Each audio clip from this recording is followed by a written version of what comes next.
Hi, this is Donna. Welcome to DD Paper Crafts, and today we're going to be making this gift box.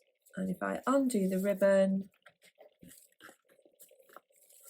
the gift box opens like so, and it has a fan element inside. And let me show you how I put it together. We're going to start with making the base.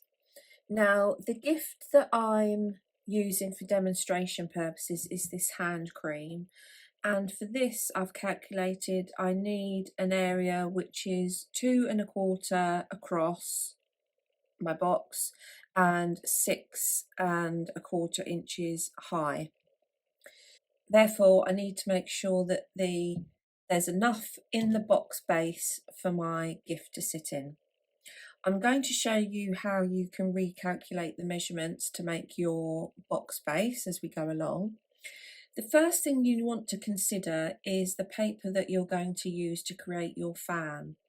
I'm going to use a coloured paper which is 120 GSM, and if I show you on my prototype, the purpose of the ledge here is so when the box is closed, there's enough of a gap between the upright support and the outer of the door. If the ledge wasn't there, the support was sitting right up against the door and it was bulging because there wasn't enough for the fan.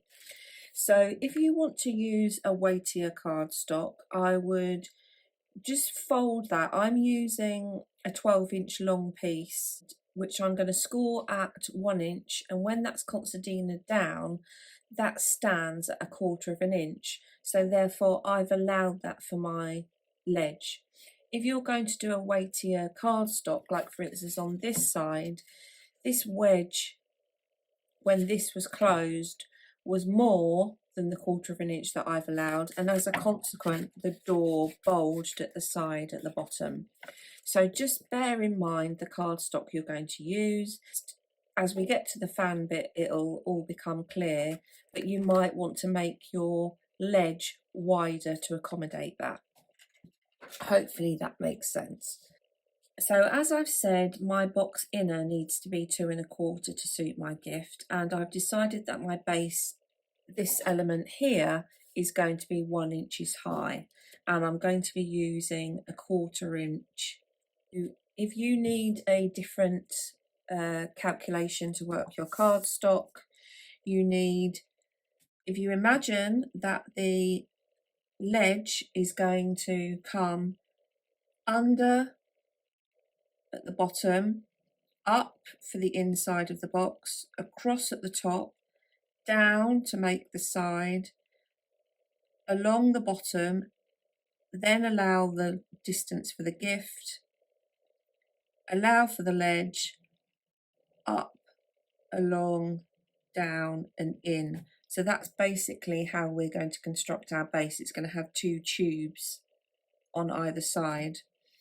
So you will need the width of your ledge for this one, the height of your box for this one, the width of your ledge for this one, the height of your box for this one, allow for the width of your ledge, allow for the width you need for your gift, allow for your ledge at this side, coming up the side of the box, top of the ledge, down the inside of the blocks, along at the bottom to secure. So if we add all those measurements up, I've calculated I need 2½ inches for my ledges and 2¾ for the total bottom section, which gives me 7¾ inches. I hope that makes sense. So I've cut myself a piece of cardstock which is 7¾ inches square. Now we're going to score our card, and we're making what's similar to a shadow box frame if you've ever made one. The only difference is in here I've included 2¼ inch tabs because it just adds an extra stability and security on the corners of the box. So using the measurements that I need, we're going to score on all four sides at 1/4 inch, 1¼ inches, 1½ inches, and 2½ inches. So that gives our ledge, height of the box, ledge, height of the box. Rotate the cardstock and repeat on all four sides. I'm going to lightly mark top and bottom, just so that I can keep my orientation same. And along what we've marked as the top edge, I'm going to score at 2 3/4 inches down to the second score line only, like so.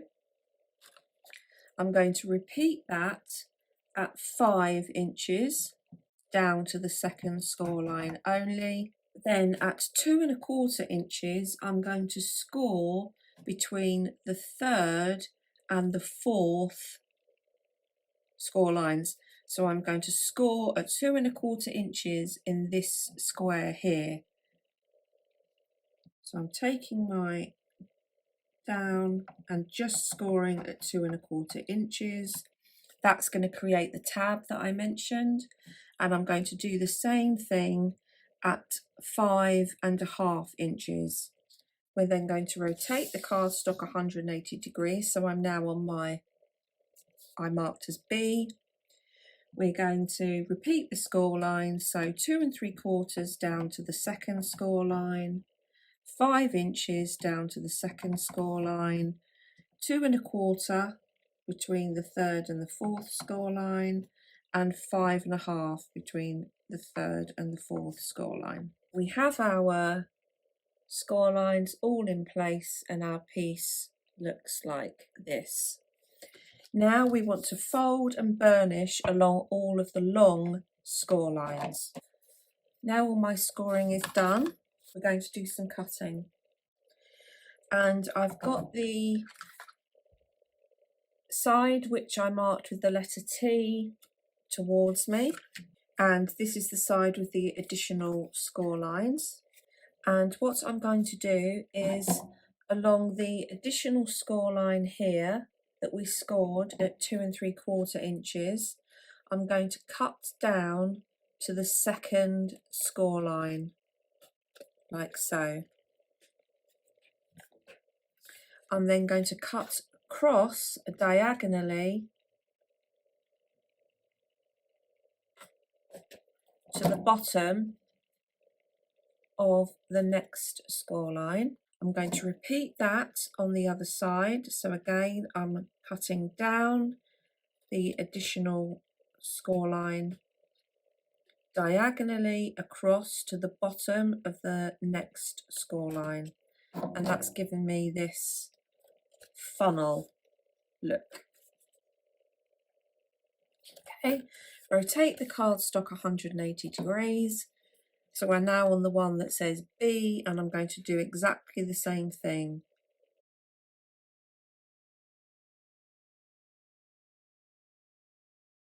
So I've got my two ends are cut like so. I'm going to rotate the cardstock, going to work on the straight sides. I'm going to cut down along the first, second, third score line to the edge and meet it with the cut diagonal. That's cut out that section. I'm going to cut down the next straight score lines down to the first, second, third, fourth score line. So towards where our main box starts, I'm just going to rotate the cardstock and cut along the additional score line that we made to create the tab, like so. And I'm then just going to snip away just to put a wedge into those tabs. This is how my corner sits. So working on the left hand side, I'm going to cut away the excess along the first, second, third score line from the left, cutting down to meet the end of the diagonal cut, like so. Cut down along the next score line up to the large square, turn that around and cut away that excess to leave us with our 1/4 inch tab. And then I'm just going to cut wedges into those. So this is how our piece looks so far. I take the cardstock and I'm going to do exactly the same thing on this side.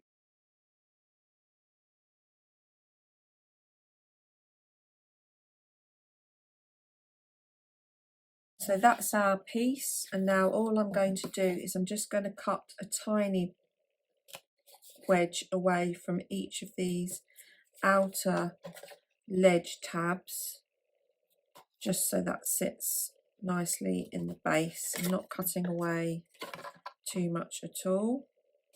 I'm going to start by adding quick grab glue to the 1/4 inch tabs and pull up the box base and create our initial base, making sure that we get a nice right angle in the corners. My box base is now started. I'm going to add glue to one of the 1/4 inch tabs on the straight edge.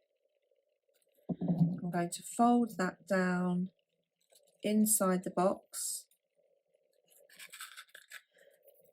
and I'm going to push it down, push the sides towards the back so that the ledge, this element at the bottom, is butting right up against the outside edge.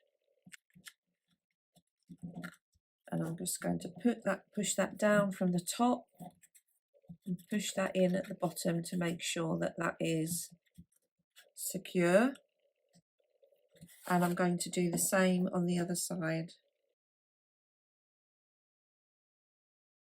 I'm going to work on the cut sides now. I'm going to put a small dab of glue in the corner of the ledge, add my glue to my tab and do exactly the same. Push my tab down and in at the same time. Repeat that on this side, and there is my shadow box frame base which my gift fits in. So I'm now going to cut the panel to go around the inside as the support for the sides of the fan and also the back of the box. You can either cut 3 strips and add them together, or I'm going to cut mine in one piece. So if I was cutting it in strips and adhering, I'd cut 1 strip at 2 1/4 inches and 2 strips at 2 3/4 inches, which I would score at 1/2 inch, and then I'd add them together to make one longer panel. I'm going to cut mine from 1 piece of cardstock, and I'm going to cut mine to 6 3/4 inches wide and 6 1/4 inches high. This is the cardstock for the inner support, and I'm going to score along the 6 3/4 edge at 2 1/4 and 4 1/2. And obviously, if you've changed any of your measurements for the size of your box, you're going to need to adjust the sizes of the inner supports accordingly. Fold and burnish. I'm just going to retrofit my support just to make sure that fits in before I add any glue. And I can see that's going to slide in there nicely. Add my glue. And if you're wondering why you can see glue in there already, it's because I cut the first piece of cardstock too short. Place my supports in. Push them down to the base and just push those in, making sure that they adhere to the side of the box at the bottom. That's the inner support, and we can see that my gift sits nicely in there. Now we're going to make the doors. To calculate the size that you need for your doors, you need the height, which I'm going to have as 6.5 to allow some clearance, plus, because the doors are going to meet in the middle, half the width of the box, so that's half of 2 3/4, so that's going to be 6.5 plus 1 3/8 for the height. And then for the width, you want obviously the width of the box, 2 3/4, plus a half for the door to come round, plus a half for the door to come round. So the cardstock for my doors is going to be 7 7/8 by 5.5.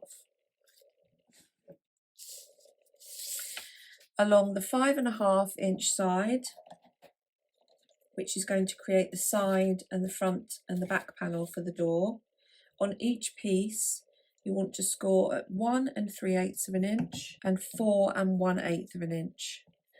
And I'll show you on the prototype, I've chosen to have my door so that it closes and sits on top of the ledge. You could, if you prefer, have your door so that it goes down to the base, the bottom of the base, and hinges that way. So if you want to do where the door goes down to the base, rotate the cardstock, and you want to score at 1 inch between the 2 score lines only. And then you will cut along these score lines up to the 1 inch score line, which will create this element here, which allows the door to pivot. Or I'm going to have the door which sits on the ledge. So I'm going to score across completely at 1 inch. And then I'm going to move along and score at 6.5 inches. Do that on both pieces. Fold and burnish. And the bottom score line here, you want to fold in both directions because this is going to hinge. Before I do anything else, I'm just going to wrap my doors around my box, because I just want to make sure that my doors are going to meet, and you can see that they come together quite nicely. There's a slight gap there, but I'm quite happy with that. The 1 3/8 inch tab in front of me, I'm going to cut down each of the score lines to the first horizontal score line, and I'm going to cut a wedge from each of the corner tabs. I'm going to rotate the cardstock, and now working on the 1 inch tab, I'm going to cut up each of the vertical tabs, and then I'm going to cut away this outer square, and I want to cut along here as neatly as possible because this is going to be right at the front, and this is the element that is going to sit on top or next to the ledge. We're now going to add glue to these 2 tabs here, fold those under, make sure we get a nice right angle, those nice and square, and that's our first door element. Repeat the same with the other door. Now I've got my 2 doors, I'm going to add my glue to the hinge tab section here and add those to the sides like so.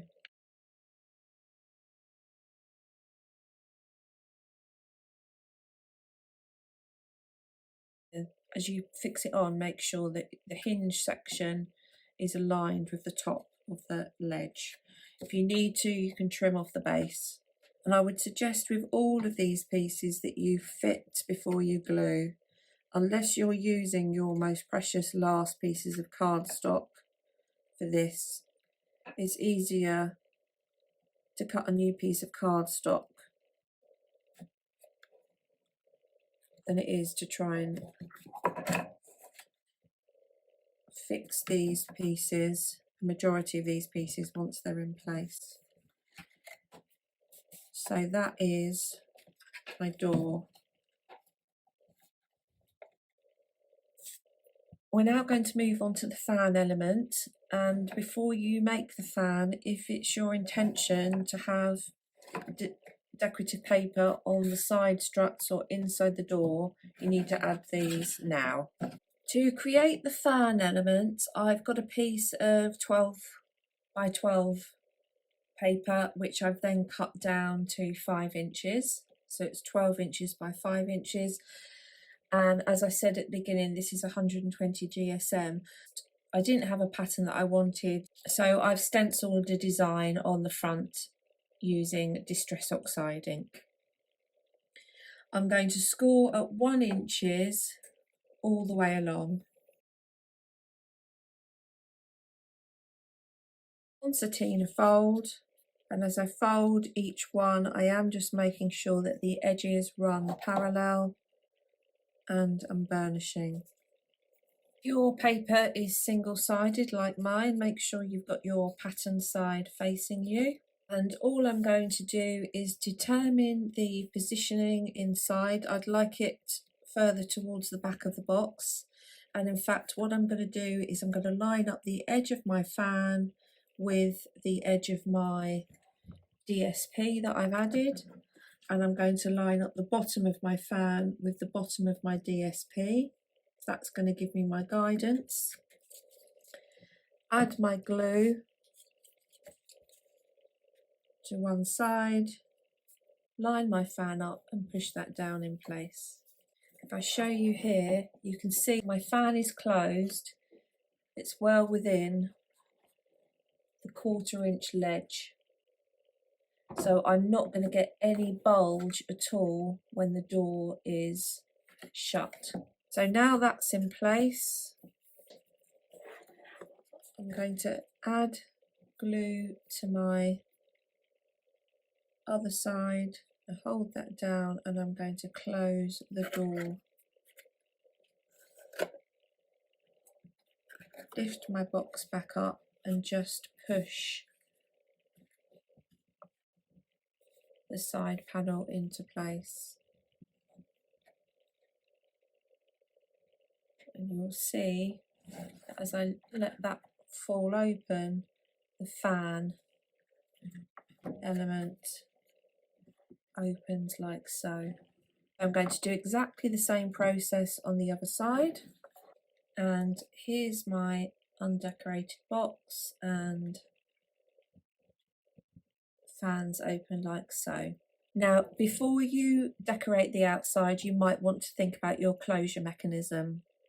The inspiration for this, which was packaging for a bottle of gin, they'd actually got a square of card stuck on the front on this side, and then I would imagine it had a magnet or something sitting under the decorative paper on this side, and then one would clip over the other. You could use a ribbon closure on the front or at the top, and I would add the ribbon in and then add your DSP. You could add handles to the top of the box, and if you've seen my Christmas tree box, which is a similar mechanism, you can see how I put the handles on here.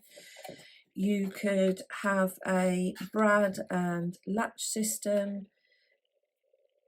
You could create a buckle system with hook and loop.